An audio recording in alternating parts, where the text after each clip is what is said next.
future trends, deep insights, industry leaders. This is the iGaming Next podcast with your host, Pierre Lindh. This podcast is brought to you by Pragmatic Solutions, the leading iGaming PAM platform with a modular approach, including many benefits like a fast, secure, and scalable API-based platform, integrated with all major third-party products and services. Make sure you head over to Pragmatic Solutions and join our smart thinking.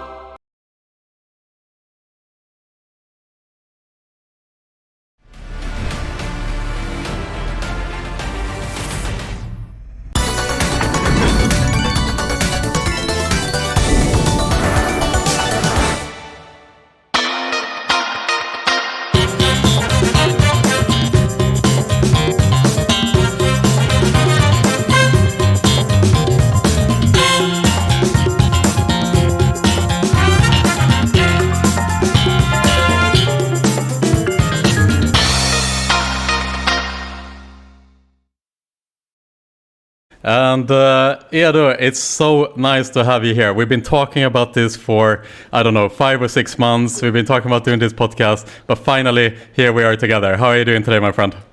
I'm doing well. Thank you for being patient and waiting for me all this time. I think, all the world events prevented us from doing it in a way that we wanted to, and I really appreciate you taking the time to speak to me. Absolutely, Edo. We can go on for hours and hours here. It was great, obviously, to be acquainted over the iGaming Next Valletta event last year. And yes, it's no surprise that it's taken time to get this podcast together. Obviously, you guys over at Playtech have been very busy lately. You managed to launch the live casino in the United States here in a couple of months ago. And just as a starting point here today, I mean, how has it been going so far with the US launch that you did a couple of months ago? Pierre, first time that you guys hosted me in Malta, I started by saying thank you to the teams. And I want to not repeat that, but before we start, I have to, send my support and love to everybody from the Playtech family in Ukraine. I think it's important for me to just say it here on this stage. We are all in Playtech working hard in our business as usual, but we have a lot of people working not from the office over there, obviously, and not from Ukraine even. And the Playtech family has been working and really putting a lot of efforts into helping the situation there, our employees, our family, their families. So first of all, before the US, I really just want to send my love, support to our employees over there, their families, anyone impacted by the situation. With the sharp turn to business as usual, the US, it's been great, and we've been working more and more to launch even further, more studios, more games, more experiences, more licensees. It's the big frontier over there, and I love it. It makes us also go back and look at the core elements of what live gaming is all about, because of that the audience there is still at the beginning of learning what do we expect from them,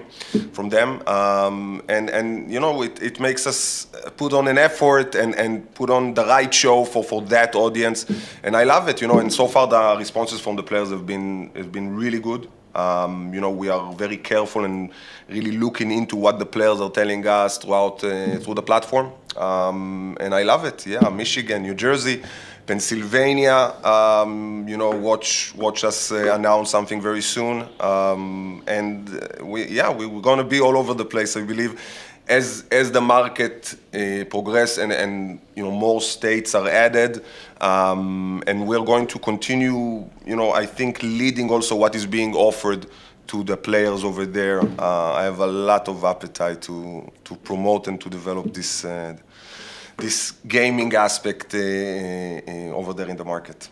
That's great, Edo. Thank you for that. And you know, obviously you're the managing director of live casino at Playtech, and this is very much what the podcast is focusing on right now: the current state of play within the live casino segment, particularly focusing on the United States market here, which is opening up more and more as we move along here. And so, I would like to ask you as well, Edo. You know, in your opinion, like, what's the current state of play when it comes to live casino in the United States right now?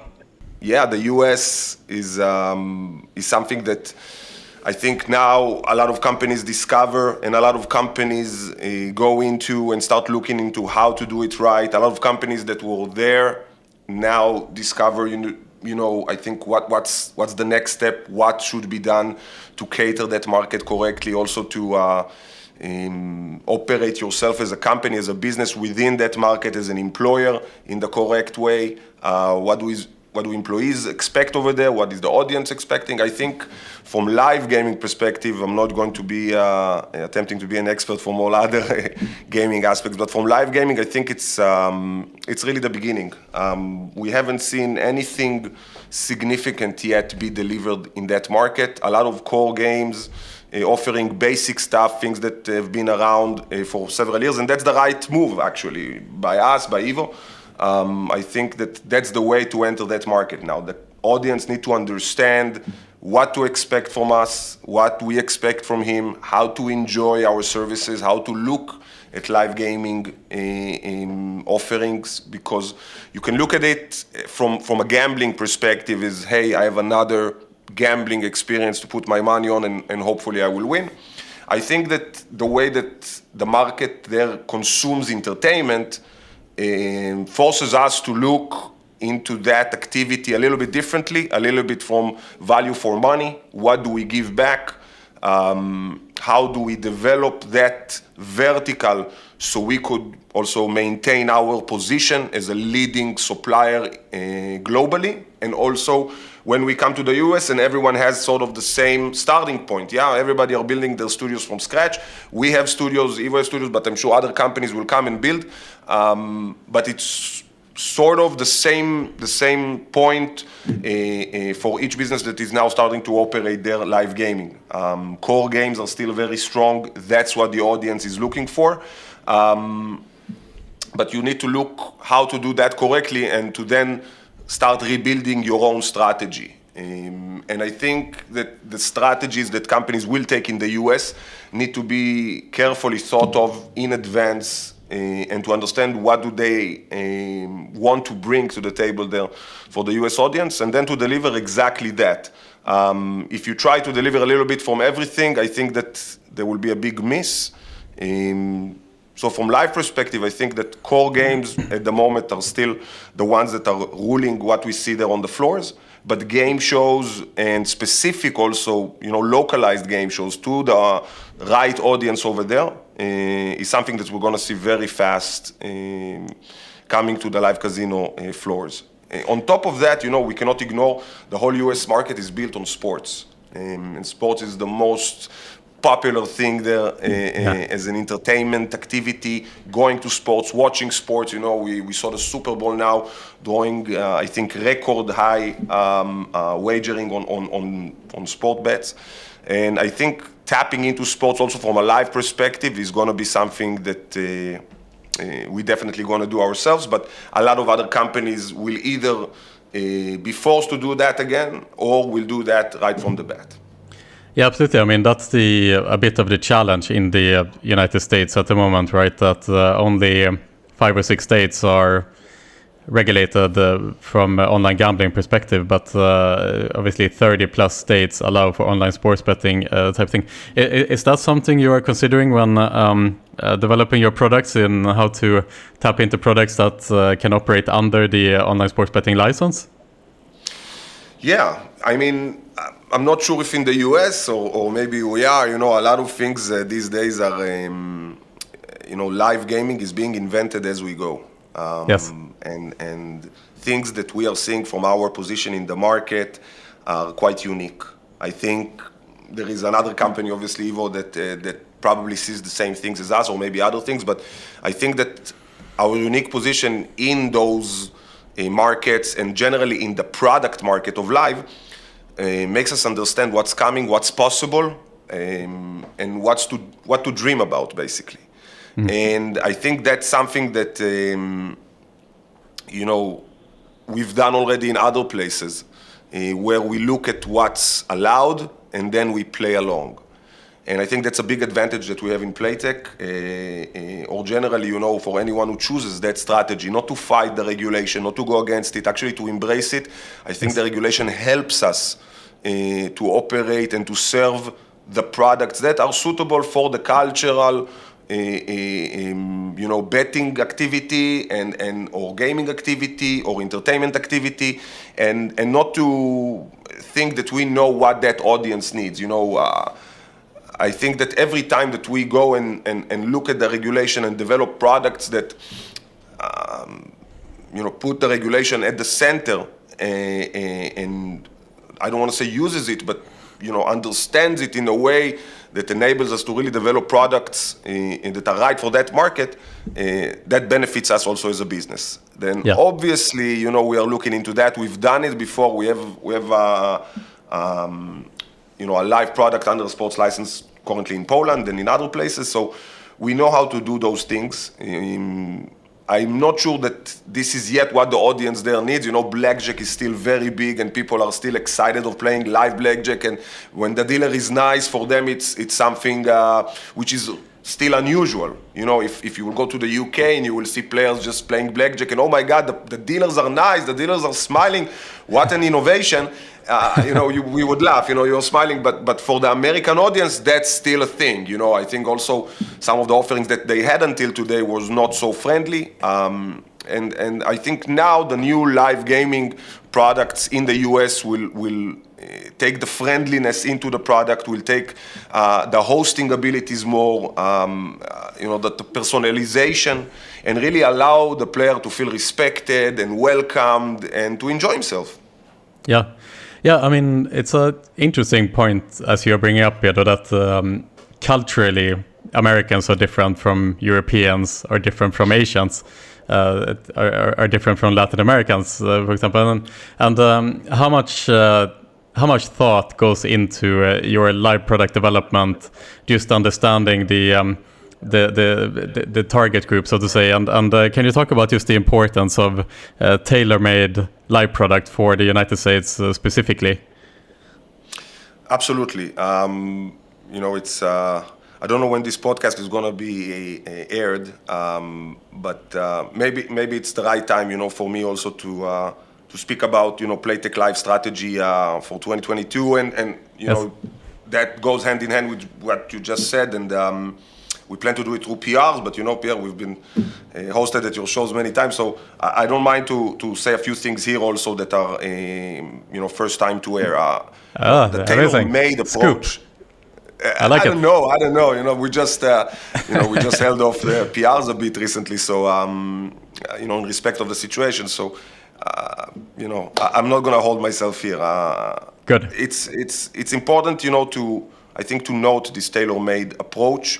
Because whether we look at a culturalized approach, whether we look at regulations, whether we look at a brand strategy, we all understand that the differentiation that I also spoke in Malta back then is something which is very important for the success of the operator's business.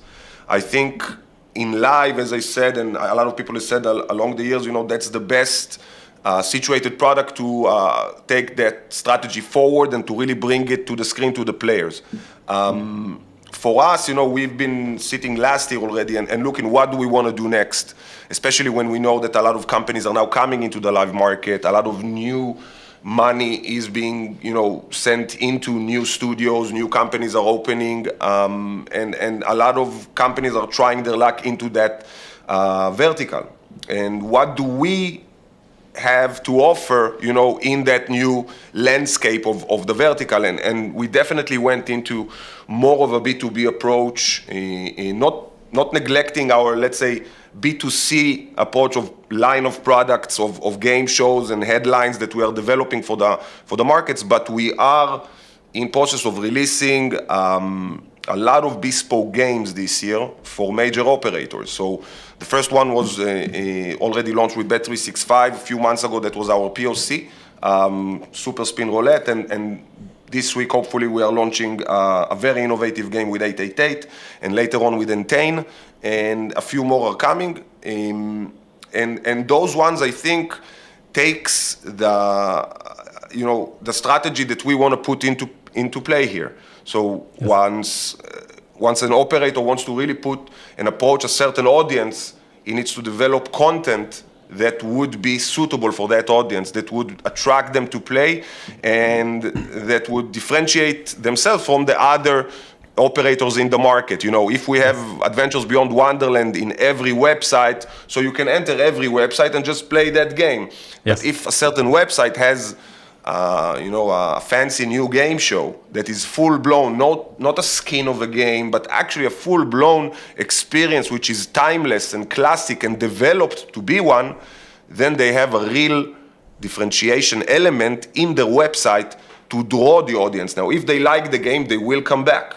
If they didn't, that's a different story already. But we definitely now understand that we need to develop content for operators that goes beyond just, hey, I'm going to put your brand on the blackjack table. Oh my God, what a localized experience have I done?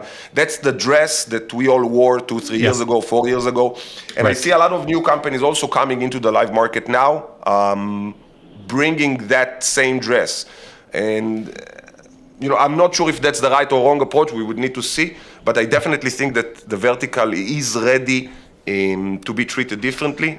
And that's what we're trying to do with that bespoke approach. Yeah, really interesting to hear. So what you're saying is essentially the trend a couple of years ago was these branded tables, essentially. So whatever operator could essentially commission you guys to host a branded table that is exclusive for their players. But as you're saying, that is essentially just a branding experience. What you're doing now essentially is you sit down with the operator and perhaps you work out a specific game targeting a specific demographic together with the operator, and that particular game would be a bespoke experience only for that operator. So it would be an entire game that is developed for the operator specifically. And I think that a lot of the live companies should be thinking in this way, because you invest a lot of money in building blackjack environments, roulette environments that look brilliant, but are they bringing the added value? Or are you just trying to cannibalize existing roulettes, which is fair game? It's fair game. Yes. Our roulettes are doing well. Evil's roulette are doing excellent. Other existing roulettes are definitely appealing for new money or new entrepreneurs that want to do it in the live world. And then you start operating more of the same.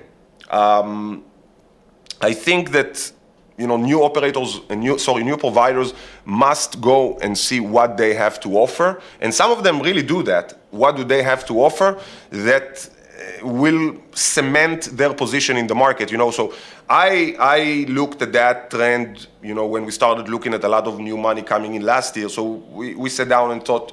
So we are big. We have a lot of dedicated. Obviously, we are integrated everywhere. We have a great line of products. All of that can be done. What do we know that others don't? And that was exactly that notion of bespoke approach, of going to the operators and seeing what do they need, what is their strategy. And I think the games that will come out now will definitely prove that, whether it's even using games which are not ours. And hint. But and I think today, as a B2B provider that puts on its flag, I am a B2B provider and I am here to make your business better, not my business better. But when your business will be better, I will definitely benefit. Then it makes the conversation focused on where is the value, not what do I think is nice, no what do I want to show off, but what is the value that my client will gain from the development that I provide to him. And I think that's what B2B is all about. And what I see all around us is that every new company is trying to do more of the same. Not every, sorry, I don't want to be negative about it, but a lot of companies are doing more of the same and are basically saying, they will take my single zero roulette, which is exactly the same as others, and then I will just take part of the income which exists on the live market. Maybe they will, maybe they won't. I think that the new reality and the new opening landing pages of websites will start seeing more and more differentiated experiences, and then to go into those pages would be very difficult with just more of the same. It's a really interesting discussion in general, because the operators have become very commoditized in a sense, where the content is the same on many of the operators, and it doesn't really make much of a difference if you play on operator X or on operator Y. The content is still the same. You play the same games, just with a different operator. And what you're saying here is like you kind of give the power back to the operators to differentiate themselves and to be unique in the market, and to actually give the customers a real reason why they should play on your site rather than someone else's site. And I guess in the live product specifically, it's a quite interesting proposition, because first of all, I would imagine that it's not all operators that are financially strong in order to do this. First of all, I would imagine, and in order to develop a new game and to set up the specific studio for that and so forth. Like if you can do that as an operator, if you have the means and the will to develop a bespoke game with bespoke branding, you really put yourself in a different category, because not everyone is able to do that. So it's like really interesting. Yes. And as a provider, you're saying, I develop it, and then, I know the marketing is there. I know that they will stand behind it. I know that the audience is more limited. Yeah, it's not on my network. But, I think after all these years, we are starting to learn the more niche you aim with quality, but you define your niche correctly, the wider the audience will open up for you. So I'm completely fine with providing such world-class game shows to specific operators, obviously tier one operators, obviously ones that can not afford it, because we are not doing work for hire, we are developing it, as a partner. But I think that can take that and market it to the world, to their audience in the right way. That's what we are looking for. And there are a lot of companies like that, again, in specific markets or in global markets. And when you develop a game today, you need to decide also to which market you develop it. There are very little games or game concepts that can really go worldwide. If you want to have a jackpot, then you need to decide in which market you have that jackpot now because of regulation, right? We all understand that. And we are going to bring, for example, a new concept that we are bringing in one of these bespoke games is a daily jackpot that was never brought into the live sector before, because nobody knew if it's even possible. It is possible. It takes a lot of work. And then, I imagine, and, we still need to see if that's going to work. A lot of people just sitting there watching the countdown and getting excited as a community about the jackpot that is about to drop. So that's live, awesome. I don't know. We'll see. I hope so. We are dreaming about it, and we are dreaming about a lot of concepts. And I think that's what live needs to get from providers. What are you bringing here? What is the community element that you are bringing to your players? Because live is only worthwhile if it is a community product. If not, provide them the RNG. It will be more profitable to you. And people will not gain anything from that. So we saw a lot of games in the market, I'm not going to name any names, that are brilliant games, but tanked because they were not aimed at the community, were still aimed at a singular player. And once you do that in live, you take away the sting. And this year we're trying to bring that community a little bit more into the spotlight with a few concepts that were present, like, for example, daily jackpot or other elements that were present in other verticals in online gaming, proved itself to be very popular. couldn't become a community, experience, and we're gonna make it one. But still, maybe it's gonna tank as well. So I think that's what's nice about live now. You need to try, and you need to be doing a good work, and then prove that what you see in front of you, that what you know works, and lead that vertical into the right path. I think we have that responsibility. Evolution have that responsibility. Other companies need to prove that they are not just a tag along, and that they are bringing something into the market. There are definitely companies that are doing that. But if I would today lead a new live operation into the global market, I would go and sit down and think, what do I have to offer? What do I have to offer which Playtech cannot do, which Evolution, which Pragmatic, which other companies cannot bring to the table? And I would tap into that first. Right. Rather than go and dress up with the dress that we had 4 years ago, and I'll just do it and connect it to many websites, Right. I'd like to take a step back. I think, first of all, that approach is brilliant. It's very tied together to innovation and pushing the industry forward. And that's what we need, because other tech industries are innovating, and we are all kind of competing against time in a way, where there's only so much disposable time that the customer has, and he will sometimes choose between obviously spending his time on playing live casino or watching Netflix or whatever it may be. So it's important that the industry innovates. But I'd like to take a step back, and you mentioned community quite a few times here, Edo, and it's an interesting topic that I'd love to discuss with you. Recently, there has been a couple of announcements in this space where, for example, Carolina Pelk's Beyond Play is looking to revolutionize kind of the community feeling between within online casino. There's live spins of Robin Eric Reed, of course. There's another product called Wager, which is more a social, like a social casino platform, like Twitter for sports betting kind of thing.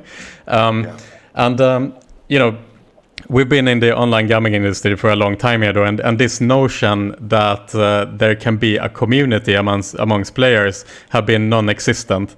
The presumption has been that you sit by yourself and you play very, very lonely in front of your screen, and that's how the experience should be. And you mentioned here that the key to success moving forward to some extent is to be able to create a community. So I would love to hear your thoughts here. Like, how much do you want to open up for players being able to communicate with each other, for example, win together, for example, and share that experiences? Like, can you talk about your thoughts here? Because it's definitely. So we are all in favor of that, and we are all in that perspective. With those types of activities. First of all, I know Beyond Play, and I know Live Spin, and I know the others, and brilliant stuff, and I think that's definitely taking something that these guys and girls saw, and putting that into entrepreneurship and a business and a new form of gaming. I cannot ignore the fact, it's very similar to what we are doing as a B2B provider with live slots. But they took it to a B2B model of offering, to tag along, basically. We are doing that, while everybody play together, not tagging after a player. But it doesn't matter how. I think that any way that you can ensure that people would just win together, lose together, experience something together, that's the community experience. Mm-hmm. How you wrap it up, which button he needs to play, or how they actually spend their money. I think everyone is coming into that from a different angle, but the main item here is to allow players to be happy together and be sad together, and then experience it in the same way. I think that the success of the game shows that we've seen so far is exactly built on that excitement, whether just everybody got a bonus round and now they wait for it to start. And one of my favorite activities at work is just sitting and watching the chat at these moments, and everybody's let's go, hell yeah, and they just get pumped, and you cannot not smile when you see that.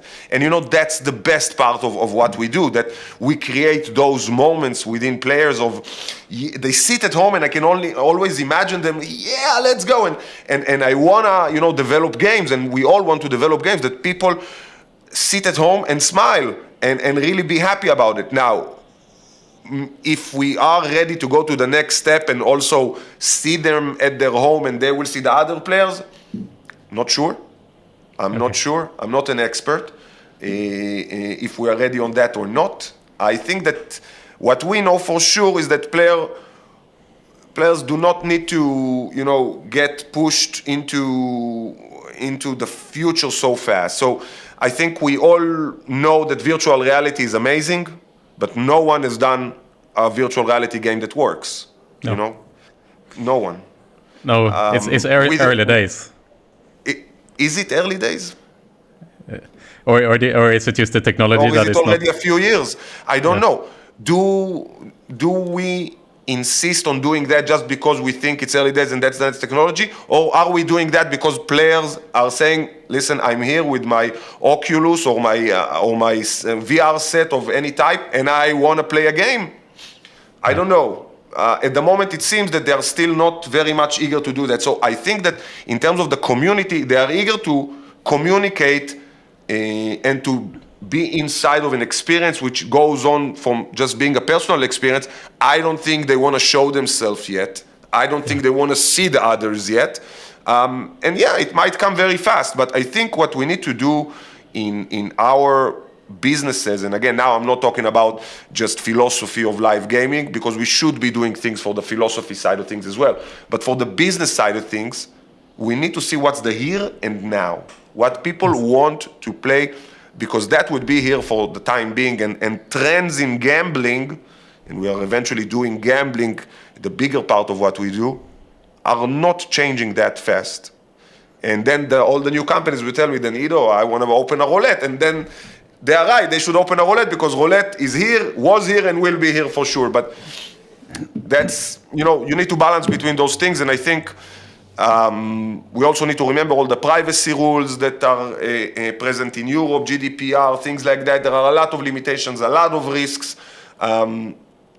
So for the time being, I think the sociability and to the development of the chat would be the most, let's say, community orientation that we see.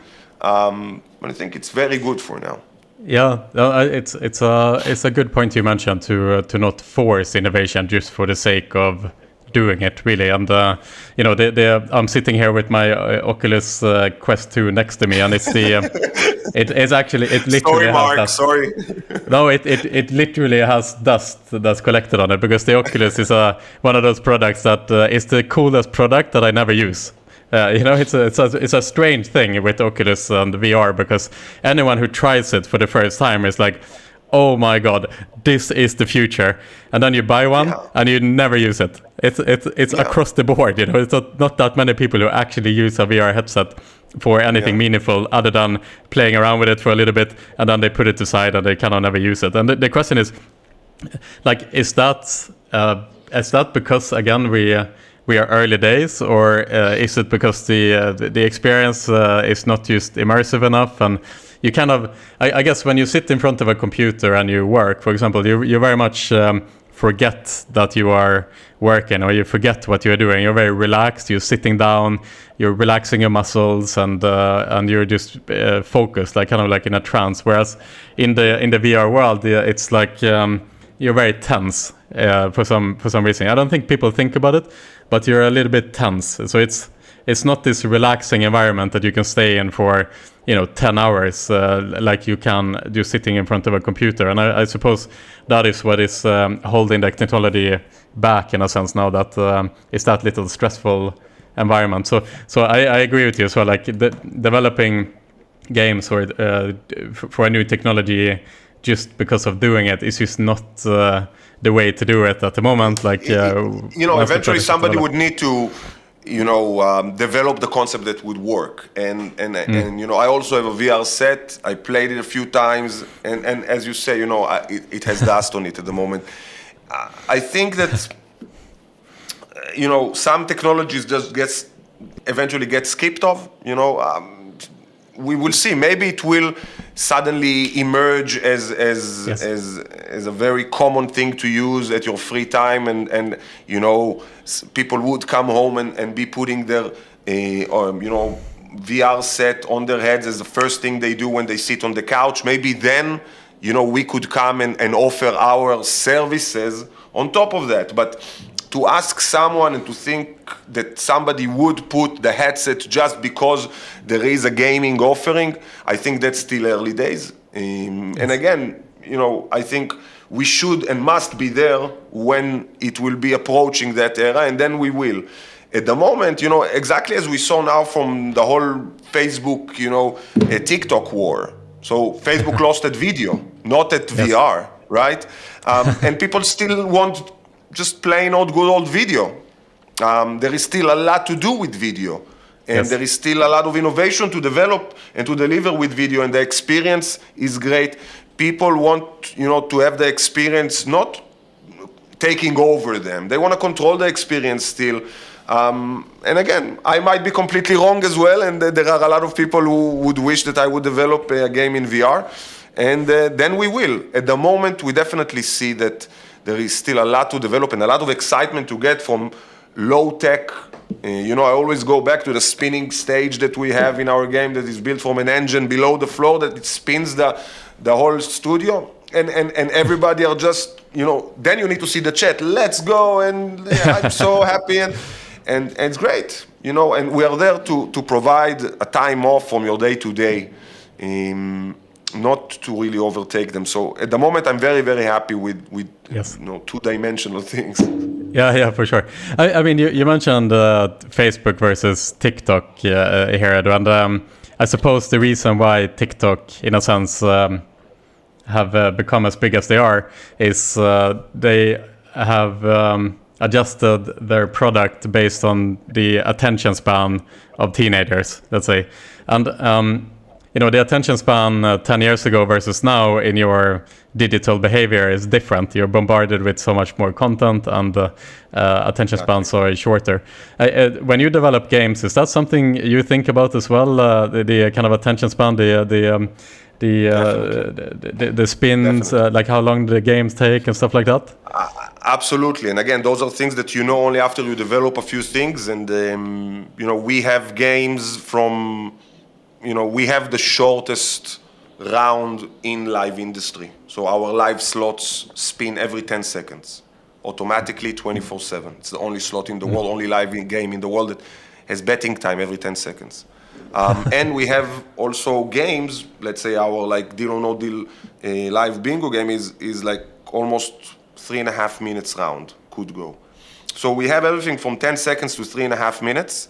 Scripted games. Everything is scripted to the bone, obviously, or it cannot be as magical as what we do in live industry, which is basically creating games which are playable in average every 50 seconds. You get the experience over and over, and everything behaves perfectly, from the dealer to the furniture to the equipment to the UI. Everything needs to be synced, and I think that's the challenge, and that's the magic.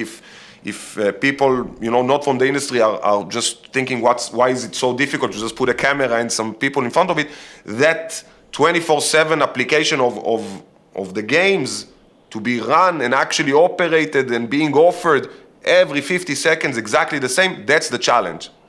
And then you start seeing what do people get excited from. So I think we all already know by now, between 50 seconds and a minute and a half, that's the golden time frame of games. Let's say 50 seconds is the best one, and then some bonus rounds usually adds up, another 40 seconds. And those are the time frames that live players at the moment are interested in. I am really curious to know if we would be able to extend that. We definitely want to. I can tell you that, because some concepts cannot be delivered in 50 seconds. And if we want to go and bring that experience and bring that adventurous feeling into the product, and take the user on a journey as we would like, then obviously things will take more time. But all the time you need to balance it. So definitely the answer is yes, 100%. You cannot just do things without looking at the time frame that the user would be spending on them. And then to script the excitement exactly. So every element needs to have its place, every sound, every occurrence on the screen. Again, let's go back to the roulettes that everybody are developing. I still, the roulette wheel is the roulette wheel we all buy from Huxley or Kameg or whatever, but you cannot miss the drop of the ball, for example. So that's something that you must have. So a player wants to see the ball drops. So the camera movement and all of those elements are very, very important when you deliver a live experience in order for the player to actually sit down and relax and be able to interact with it. Yeah, interesting. At the moment, that's what we have, Yeah, great. Have you heard, Edo, about a YouTuber that's called Mr. Beast, by any chance? I follow him, of course. I'm very... Amazing. So the story of Mr. Beast, to me, is really fascinating because it's like a new generation that is growing up at the moment that is native with this thinking of the lower attention span. And, Mr. Beast, his story is like, he started to produce YouTube videos when he was like 12 years old. Yeah. And as a single person, and as he grew up, he was obsessed. Like that was his singular obsession. He hated school, but he wanted to perfect how to figure out the formula on what a perfect YouTube video how it should be edited from engagement point of view. And now, obviously, when you look at his videos, he creates these crazy videos, right, where hold your hand against a car, like 50 people, and whoever holds it on the car for longest, they wins the car. Count and stuff like that. 100,000 or crazy, stupid stuff. But when you look at so like, first of all, that concept in its own right, that it's like this crazy big prize for some crazy challenge, that is really engaging. But where the magic really is in his videos is the fact that he has figured out the pacing in the videos perfectly. So in a traditional TV show, you watch like Survivor or you watch some whatever TV show, the pacing is really slow because you kind of sit down in your sofa, you watch TV, you think of something else, and that's like the traditional way to engage with a TV show from 50 years back, basically. But obviously, when you look at a YouTube video, someone on a computer, he has a million reasons to stop watching if the pacing is really bad. So if the video gets boring at any point in this 20 minutes, you will lose engagement. So in Mr. Beast's video, he doesn't give you any chance to stop watching the video. Every single second, I mean literally every single second, is keeping a really high pace, just for this very reason, to keep you engaged from beginning to end. It's full on action. And I would imagine in your world, Edo, as like a live casino producer, that's what you want to achieve as well, right? You want every single moment that something is happening, and like you don't want to give your players a reason to get bored in any point in the game, I suppose. True, and Mr. Beast is a great example, because he is, first of all, aware of what his watchers are all about. And then he started by, okay, I'll have that niche and I'll excel in it. And that people just fell in love with the niche, and the niche became, the biggest YouTuber in the world. And that's exactly, I think, what we're doing. And we first of all need to understand who are our players. And our players look for gaming experience. They can put on some money, they can win, they can lose. And we need to remember that they can also lose. And we need to also use, our games and our tools to handle that psychology of a person that just lost money, and we need to respect that, and we need to create a game that ends in a way, let's try again, or no matter what happened, he still doesn't get angry at the game. Of course they are, because if you put money and you lose, but we must respect that, and I think what he did is really respected. You guys are pressing my video. I'll make sure that you are not just here for my money from YouTube because you spent a lot of time in front of my video and that's how I get paid from YouTube. I will give you the value every single second of the way.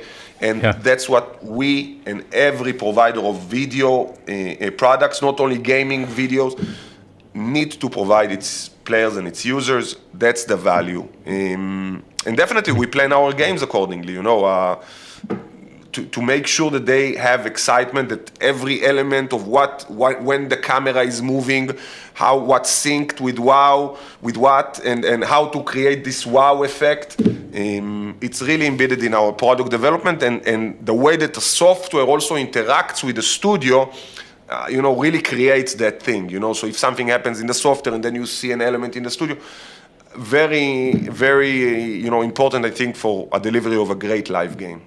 Yeah. So super interesting in general to look into, because many people, especially who are a bit older, they kind of disregard like the Mr. Beast type videos of being a bit like he's being a bit silly or whatever.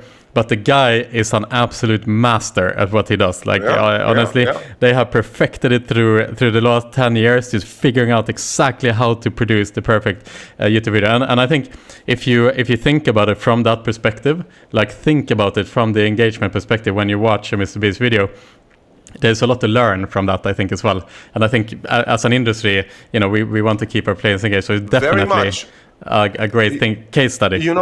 I think one of the things that really strikes me about him specifically is that, my kid, I have an 8-year-old daughter, that's my oldest one.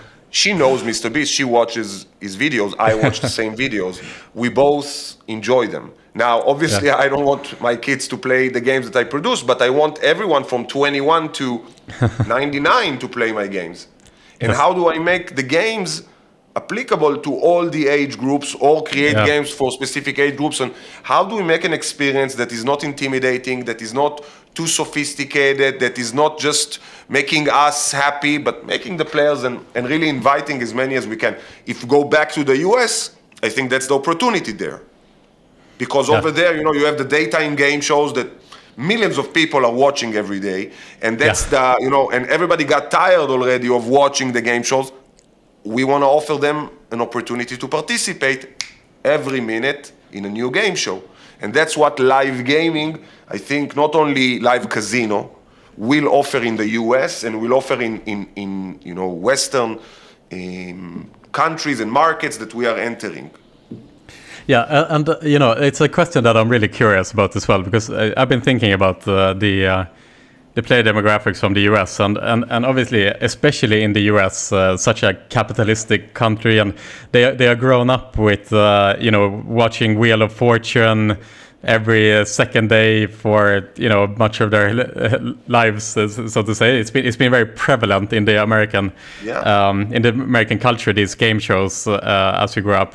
Jeopardy is another one, Wheel of Fortune, and others. It still is. It still is, and Family Feud, Jeopardy, whatever. That's the big part of the culture there, and you must respect it. Yes, absolutely. And so I would imagine that that demographic of players who have been raised watching those game shows, when you watch one of those shows, like Who Wants to Be a Millionaire, in the back of your mind, you're always dreaming what would happen if you were there, right? And to an extent, that is what the game show vertical that you guys are launching is trying to realize. Like, you can be a part of the game show rather than just watching it. And so I would imagine that do you guys talk about this, like when it comes to the game show opportunity within the United States specifically, that seems to be the perfect market for game shows, more Definitely. So than the European market? Definitely. First of all, I would say again, US is a market that this product doesn't exist. It's still a core games market. And, even in the most advanced live gaming markets, core games are still 60-70% of the income. Even if you transmit them through a game show, still those mechanics are bringing, the high rollers and the big players, and people want to gamble. But if we look on how we develop our business now and make it, 100 times, then you need to start looking at definitely more entertainment and how you bring more audiences into what we do. Those are the game shows or more softer games. And I think that, when you produce a game show, first of all, you need to think, what's the romance? What's the classic, timeless feeling about it? When we did Millionaire, then, immediately, the only thing I told to the team, I want to be at the contest, at the contender seat. Yes. I want to be feeling that I'm sitting in front of, Jeremy Clarkson and it's just, let's get me there. And perfect sound effect. We did that exactly when we delivered that game, because we brought it from a place that, hey, that's gonna be fun for us, but not just because we are that type of a people. I think that everybody wants to sit in that seat, or everybody. If you know that the price is right, then they have this big wheel that everybody spin. Everybody wants to spin that, and you want to feel that you are participating. And I think the game shows create that option, of putting the spotlight on the user, not alone again, because I think then again it disconnects from the community feeling, and that's the challenge. It's not that easy to develop a successful game show, a robust one, a large scale one, and live is all about big scale and serving big amounts of people at the same time. So I think that's the nuance that everybody needs to solve when you go and develop a live game. How you put the focus on a player, but still it's a big group of people that are playing together. So we're gonna see more and more concepts. I'm really curious, to see what the creative people of the industry will bring. It's a lot of people are on these things exactly these days. Traditionally, the online gambling industry has been inspired by the land-based industry, with some games and some titles that have been brought from land-based over to online traditionally. But something I'm really curious about now is considering that it was the online gambling industry that invented the game show vertical. Isn't it an opportunity, you think, for the land-based, for the game show segment to be implemented into land-based casinos? Give it maximum 2 years and you're going to see a lot of experiences. Is it? You think so? Is that something Playtech is looking at as well? I'm sure, yeah. I think that, I'll take my neighbors across the street here, I don't want to talk about myself and our products too much, but companies produce great products today.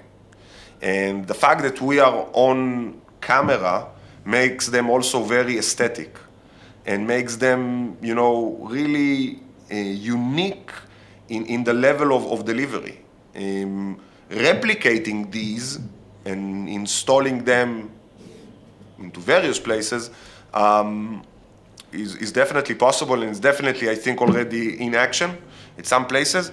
And not only land-based casinos. I think that we are missing, all of us, still missing a big vertical in live gaming, which is not even connected to casinos or gambling, and there is a lot of routes that we can take in allowing people to play live gaming and participate in live gaming in which they do not risk anything. Now, without giving everything away, I'm sure that we will see more of these things coming. You're teasing us here, Edo. Something. Can you tell us something about this? I'm trying not to give away everything that we see from our driver's seat in our position in the market.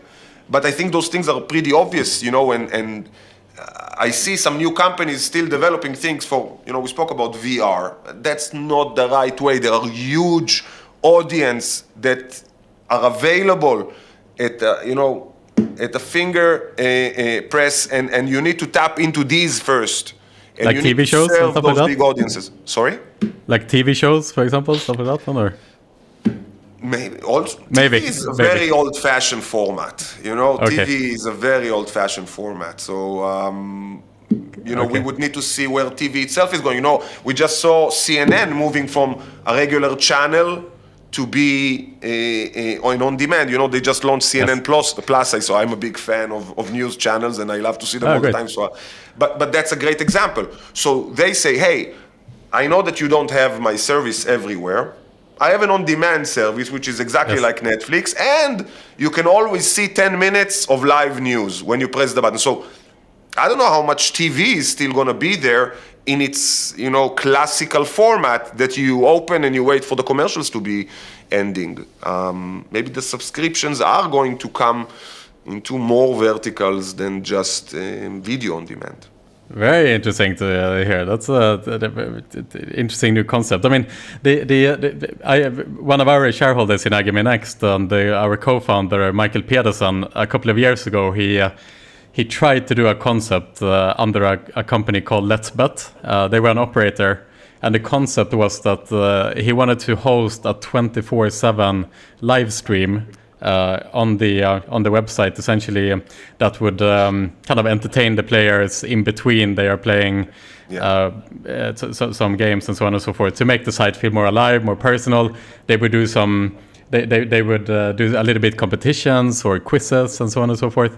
And maybe that type of format would be quite interesting to host, like this live stream with engaging the players, not just so that you are watching, but you're actually engaging with the live stream, so to say. One of the companies in our industry, and again, US, market, that I really love as a fan, as a user, as a watcher, because I cannot use the services, is Barstool, for example. I love what they do. I love what David Portnoy doing on his own thing with the pizza reviews. I love it. And they took exactly that. You know what? You're a user. You will bet, don't bet. First of all, here is a lot of content that you can consume.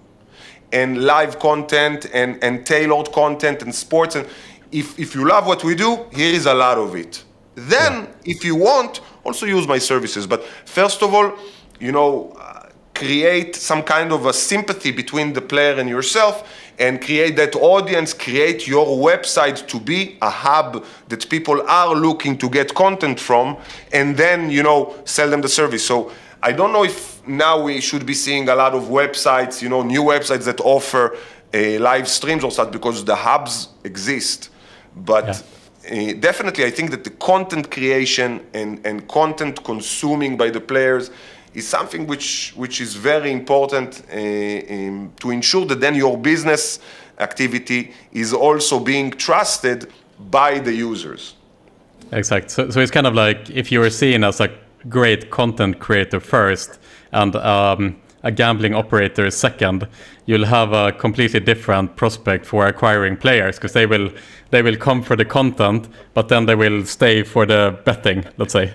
Yeah, because we started talking about in the beginning about bespoke. So if you're just a gambling operator, invest nothing. Take the regular games, just put them. Some people will put some wagers, and there you go. You're a gambling business. But if you want to be a sustainable, growing entertainment hub, a business that offers people to interact with, to spend money in, whether it's gambling, whether it's other forms of payment for your services, then first of all, respect the user, respect the player, the watcher, give them what they want. Whether you are Mr. Beast and then your videos will, all the time give the player, the user or the watcher, that experience and that excitement, or if you are a game, then respect the wager. Respect, they put on a show. Put on a show, let them get excited. Let them, be taken on a journey, be taken on an adventure. Don't just, take the money, show them the result, you lost betting time. Don't do that. Yeah. Interesting, Edo. And just to take a step back here and again focus on the American market a little bit.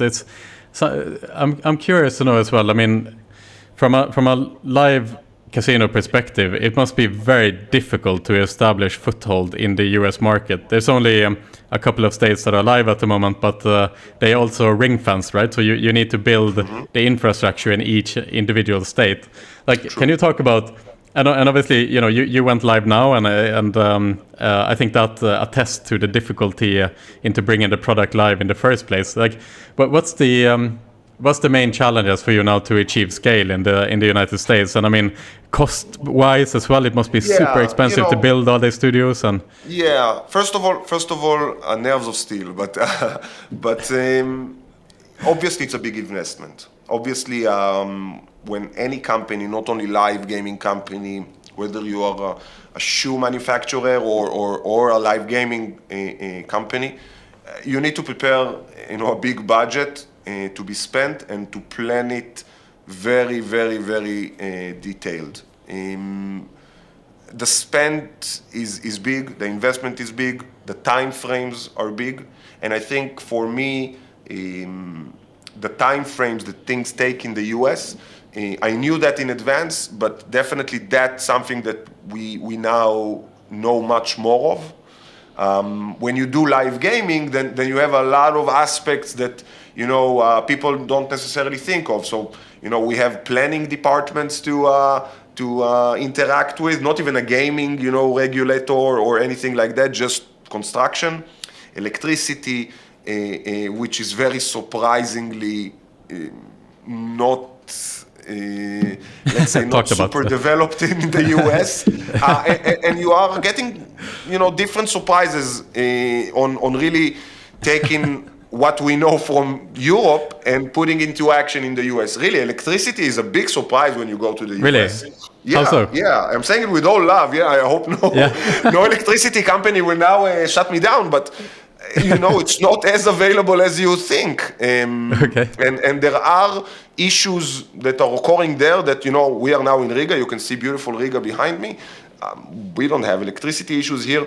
Over there, that's something that, for example, exists. Other challenges exist, but then the potential is huge. Yeah. So you embrace those challenges, you learn, you respect them.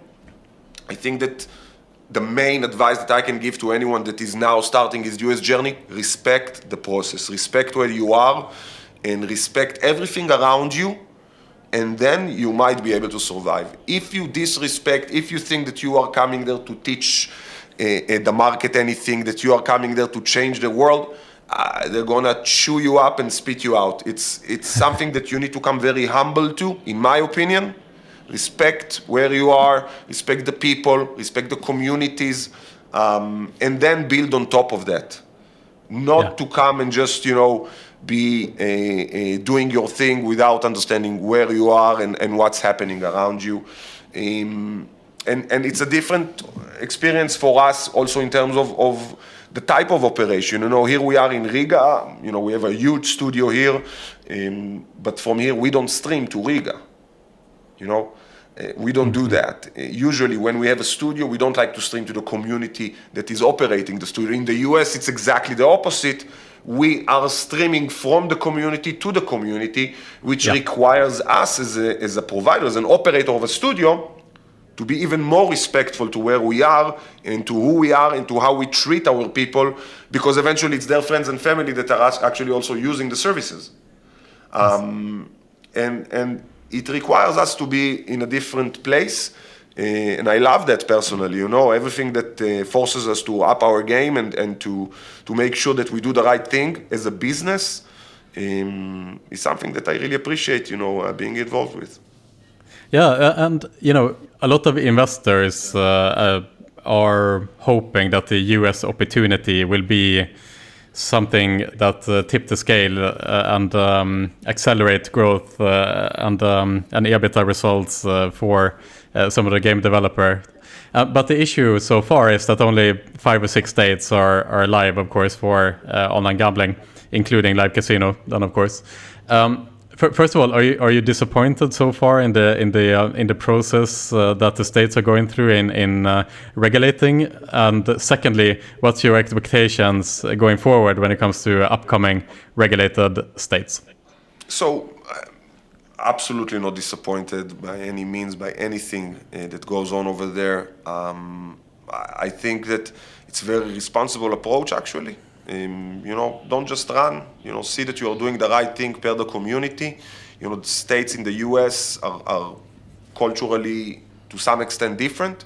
And it's very good that they're taking their time and seeing that what they do is suitable for the certain state that they're going to operate. There are also a lot of land-based casinos in some of the states, so you need to be very mindful on existing businesses. And I think that at the moment, we and other companies in that market that are doing the right moves are building fit to measure. So you build what you need to build.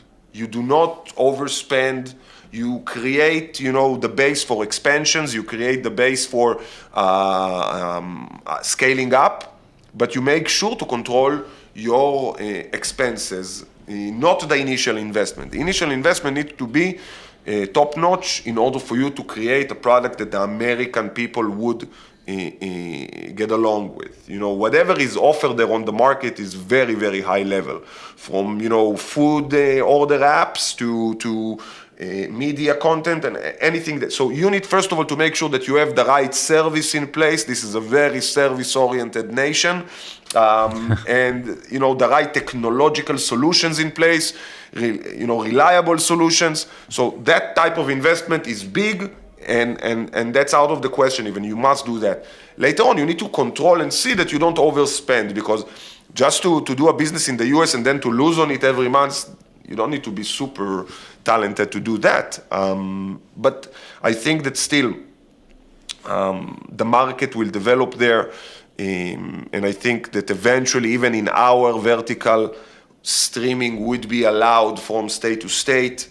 Not that I'm supporting it now, because we are already rolled out in the states that we are, and we've made that investment. So, Playtech is quite beautifully positioned, to take on those markets. But any further ones that will come into light, whether it's, New York that you guys are doing your iGaming Next there soon, and already been some discussions around future legalization there, or the Florida and California that we all hope for as well. That would be great, but I think there is obviously big business to be made in the existing states. You need to plan the services and products that you are offering in the right manner in order to make a business out of these places. Mm-hmm. But what is the most exciting emerging market in your opinion? Is it the United States from a live casino, online casino perspective, or would you say that there are other emerging markets that you think have bigger potential at this stage? Depends on what we are looking at. I think that, as I said, there is the gambling, there is non-gambling, there is content, there is a lot of things that business activities that either already exist or will exist soon in the live gaming world. You take them all together, the US, obviously, for me in Playtech Live, for us in Playtech Live, is the most exciting thing. We are, after making our investments in a very strategic way, we have game shows built and ready for action there, and we have a very, very strong strategy on how to use the IP that we have in place in a very large-scale manner. And again, we are very patient in the way that we roll it out, and in the way that we control the expenses, and in the way that we do things behind the scenes and then bring them, to the front of the scenes when they are ready for action. And I couldn't be more excited about that. And obviously, I'm spending a lot of my time continuing to build that portfolio there.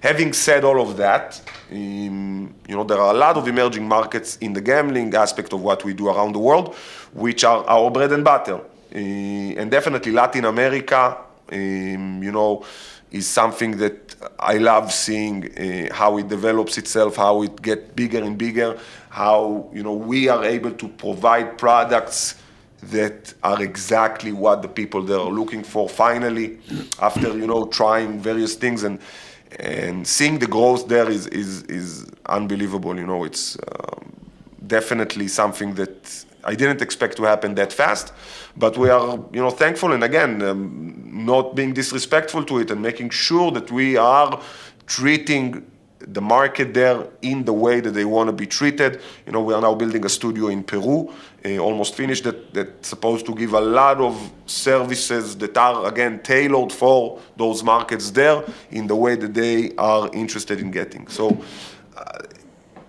I think that, you know, the live companies and the live businesses are going to grow and need to grow into many, many sub-businesses. And I think that's what we will start seeing also from us and from other companies. And eventually tapping into various business units within what we do as a whole of a business is what will determine the future. And the Americas show it in the best way. Again, it's something that we cannot still know for sure, but that's how it feels now, I think.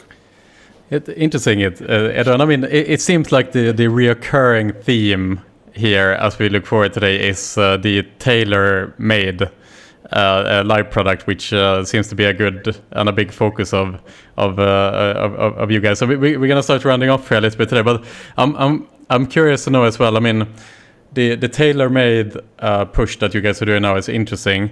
But as we now look forward into the future, we can expect better connectivity, which is, I guess, a reoccurring kind of issue for the live product. Other technologies are being developed that can potentially bring a better experience to the live product. When you think about innovation in the live product in the next couple of years, what do you expect? How do you expect the vertical to develop? First of all, you know, I think innovation also for this year is still ahead of us. I think we're going to see a few new products in the industry that will already bring the innovation here. I think that innovation doesn't always need to mean you know, using the most advanced technologies. It means, I think, first of all, innovating the experience for the players. I mentioned the daily jackpots. That's, I think, when everybody will experience it as a community together, not one-on-one in a slot. Hey, that's an innovation, but that's not a new technology. That's connecting the dots. And I think connecting the dots is something which is being a little bit overlooked because it's not as trendy as, hey, you are not innovating. That's innovation. You don't need to always, you know, just spend millions or use false technologies or you know, do things that people don't want. People want to have fun. Innovating fun is the most important thing as I see it. And you know, if you get there by just using, you know, 2 sticks or Unreal Engine, doesn't matter as long as it fit to measure. What do you need to use in order to create the innovative experience that you want to give to your players? Now, you know, we are now developing a game show, a big one. It's very adventurous on a very big brand. And I want to get to a place that, you know, I told my team, I want all the players at home at this moment of the game to all, you know, yell something together. Now, how do we create that? How do we create that you sit at home, now let's say 5,000 people are now sitting on that table, all of them are yelling something together. How do we get there? And that doesn't need to be, you know, with certain technology. It needs to be how you serve the experience. So if we would need technologies, then obviously we bring them in immediately. And definitely we are already playing with, you know, with the meta universe and a lot of, you know, things that are at the forefront of what technologies are all about. But we do not neglect that the innovation is the experience. If a player now will sit at home and will yell something together with another 1,000 people, for me that's the biggest innovation of the year. Because that's not been done and that's, we are getting to a different place with our audience, you know, rather than, you know, we tick the box, hey, we used this and that technology. Who cares? You're sticking to the basic first principles of you want to achieve this. In this case, how do you get the players to stand up and yell, basically for the excitement of the game together, than perhaps as a community? And it's all about the first principles. It's all about achieving that specific goals. And if you do that by some emerging technology, or if you do that by a traditional Absolutely. kind of game with a little bit of a twist, that's it. Whatever achieves the goal is enough. Sometimes you do want to take the business forward, and I'm not, and we do make sure, if to put the slogan, we do make sure that we use new technologies every year, and we're still a technology company, obviously, but for me, directing the content, I think, again, having responsibility for also showing, the way to much bigger, scope of industry. It's important that we make sure that we do not forget that we are here to serve, and we are here to give entertainment. And we do not need to fall in love with the means of bringing the entertainment. We need to fall in love with the entertainment itself. And I want to make sure that Playtech Live portfolio would be the one that players will say, hey, I'm going to play these games. These games are making me fun, and giving me a good time. And they are innovative and creative and reliable and all those things. But first of all, I'm having fun. I'm not just a tool in someone else's strategy. My audience and Playtech Live audience is my strategy, and how do I increase that audience? And doing that with doing those games with that in mind is what we are here to do, I think. Fall in love with the entertainment. I love it. That should be the tagline of Playtech. Well, we don't have one title. We are again, I think, I'm talking now, and probably half of the things I'm saying are already outdated, and we're probably going to look at other things soon. And I think not to fall in love with your own, with your own words and your own strategies, and to really be attentive to what the market is interested in playing. We are producing games, and we need to be mindful that our games are serving the right purpose. That's it, and whether it's a sports audience or a casual game audience, live can give those audiences a lot more than we're giving today. And I'm fascinated by it, and whether it will take this or that technology, great, but more about, nobody looks at, you mentioned Who Wants to Be a Millionaire and said, wow, that was done, what technology was done there, it's not that, right? Or you don't look at a James Bond movie and say, the effects are amazing, but I love Bond with the martini shaking, not stirring. And you love the cultural stuff, and not everything needs to be 5.0 technologies, and the Web3. It's still there. It's still important. You need to use it, but we are content creators first and foremost. I think you as well, right? So if this podcast will be streamed through 6K, I don't know what, and I would be boring. Who's gonna watch it? Who cares what technology it's all about? It's impossible, these conversations can go on and on and on. But at some point the music have to stop as well. And what a great point now with the fall in love with the entertainment sentiment. I love it. I have a last question for you, Edo.